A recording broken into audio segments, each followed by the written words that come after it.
Trump ఏం చేస్తున్నారో తనకే తెలియని ఒక పరిస్థితిలో ఉన్నారు అనేది మాత్రం నిజంగా వాస్తవంగానే కనబడుతోంది.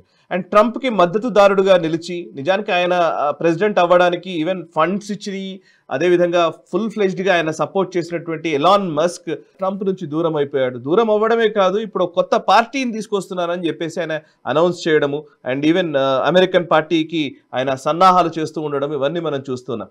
సో బేసికలీ ఎలాన్ మస్క్ కొత్త పార్టీ భవితవ్యం నిజానికి దాని సిగ్నిఫికెన్స్ ఏమైనా ఉంటుందంటారా అమెరికన్ పాలిటిక్స్ లో? ఎందుకంటే డెమోక్రాట్స్ రిపబ్లికన్సే స్ట్రాంగ్ ఉంటారు. కొత్త పార్టీకి అసలు అవకాశం ఉందా? నిజంగా కష్టమే. ఎందుకంటే ఇంతకాలంగా ఉన్నటువంటి పరిస్థితుల్లో మనం చూసామంటే ఈ రెండు పార్టీలు తప్ప ఇంకా మూడో పార్టీకి ప్రస్తుతానికి అయితే మనకి ఏం అవకాశాలు కనిపించట్లేదు.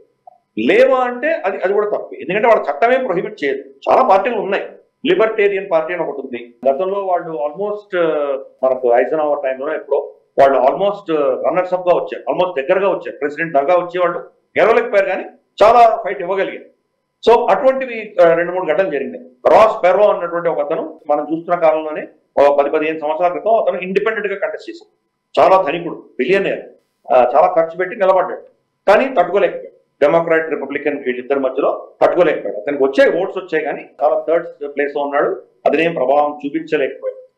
కాబట్టి ఈ రోజు ఎలాన్ మస్క్ ఈ పార్టీని అనౌన్స్ చేయడము, అమెరికా పార్టీ అనేది అయితే అనౌన్స్ చేశాడు అతను, అమెరికన్ పార్టీ. దీనికి ఇంతవరకు ఎవరు కూడా అఫీషియల్ గా పెద్ద పేరున్నటువంటి పొలిటీషియన్ ఎవరు కూడా దీంట్లో నేను చేరుతున్నామని చెప్పలేదు. కాబట్టి ఎలాన్ మస్క్ ఒకడే ఉంటే కనుక అది ఎలా నడుస్తుంది? నడవదు. రెండు, అక్కడ 50 స్టేట్స్ లో కూడా ప్రతి స్టేట్స్ లో డిఫరెంట్ రూల్స్ ఉంటాయి. కొన్ని స్టేట్స్ లో అయితే ఏ పార్టీని జాయిన్ అవ్వకుండా వాళ్ళు ఇబ్బందులు పెడతారు. ఏదో అంశం మీద వాళ్ళు దాన్ని నిలిపేసేటువంటి ప్రయత్నం వాళ్ళు చేస్తారు.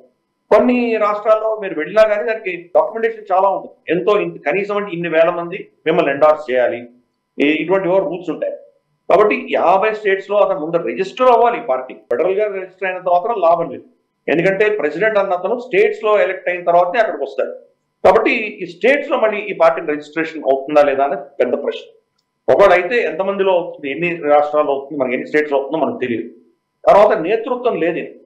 కాబట్టి ఇంకా చాలా ఉంది దీన్ని పని చేయవలసింది. ఇప్పుడు ఆయన చాలా ఇబ్బందిలో ఉన్నాడు ఎలాన్ మస్క్. ముఖ్యంగా ఆయన టెస్లా చాలా క్లిష్ట పరిస్థితుల్లో ఉంది. ప్రపంచవ్యాప్తంగా BYD ఇతరత్ర మన చైనీస్ కంపెనీలు చాలా గణనీయంగా వాళ్ళు మార్కెట్ షేర్ పుంజుకున్నాయి. ఎలాన్ మస్క్ దెబ్బతింటున్నాడు. గతంలో నంబర్ 1 స్థానంలో ఉన్న ఎలాన్ మస్క్ ఇప్పుడు 2nd or 3rd ప్లేస్కి వచ్చేస్తున్నాడు అక్కడ చాలా వీటి ప్రాంతాల్లో. ఇంకొకటి ఆయన స్పేస్ ఎక్స్ ఏదైతే ఉందో, స్పేస్ ఎక్స్ లో కూడా స్పేస్ ఎక్స్ప్లోరేషన్ లో డొనాల్డ్ ట్రంప్ చాలా బడ్జెట్ కట్స్ చేయాలని చెప్పి ఆయన నిర్ణయించారు. ఆ బడ్జెట్ కట్స్ వల్ల ఈవెన్ స్పేస్ ఎక్స్ కూడా దెబ్బతగలదు. అఫ్ కోర్స్ నాసాకి స్పేస్ ఎక్స్ చాలా కీలకం. ఎందుకంటే శుభాంశు శుక్లాని కూడా మనం స్పేస్ ఎక్స్ లోనే పంపించాం. కాబట్టి వాళ్ళ ఫ్యూచర్ స్పేస్ ప్రోగ్రామ్స్ కి చాలా కీలకం. కానీ మనకేం తెలుస్తుందంటే బిగ్ బ్యూటిఫుల్ బిల్ ఏదైతే ఆయన ప్రవేశపెట్టారో, ఇప్పుడు దానికి ఆమోదం వచ్చిందో, ఆ బిల్లు ఆధారంగా ప్రమాణమే 1200 మంది నాసాలో ఉద్యోగాలు పోబోతుంది. కాబట్టి అలాంటప్పుడు ఎలాన్ మస్క్ కూడా దెబ్బతలు.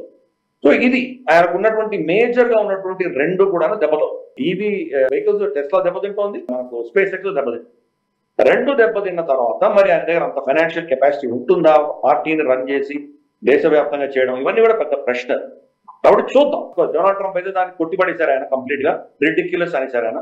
అఫ్ కోర్స్ ప్రస్తుతానికి అయితే ఆయన ఛాలెంజ్ ఏం లేదు. ఎవరికి డెమోక్రాట్స్ కి ఛాలెంజ్ కాదు, రిపబ్లికన్స్ కూడా ఛాలెంజ్ కాదు. కానీ ఇది సస్టైనబుల్ గా ఒక రాబోయే 4-5-6 సంవత్సరాలు అలాగే ఆయన కనుక దాని మీద ఇన్వెస్ట్ చేసి ఒక ఆల్టర్నేట్ తీసుకురాగలిగినటువంటి ఫోకస్ ఉంటే చెప్పలేదు. ఇప్పటికైతే మాత్రం ఆ ఛాన్స్ మనకేం కనిపించట్లేదు.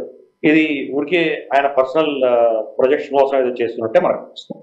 ఈ వీడియో మీకు నచ్చినట్టయితే లైక్ చేయండి, 10 మందికి షేర్ చేయండి. అలాగే కామెంట్ల రూపంలో మీ అభిప్రాయాలను మాతో పంచుకోండి. Nationalist hub group of channels ను సబ్స్క్రైబ్ చేసుకుని తెలుగునాట జాతీయవాద జర్నలిజాన్ని ప్రోత్సహించండి. ఈ వీడియో కింద ఉన్న బెల్ ఐకాన్ పై క్లిక్ చేయడం మర్చిపోవద్దు.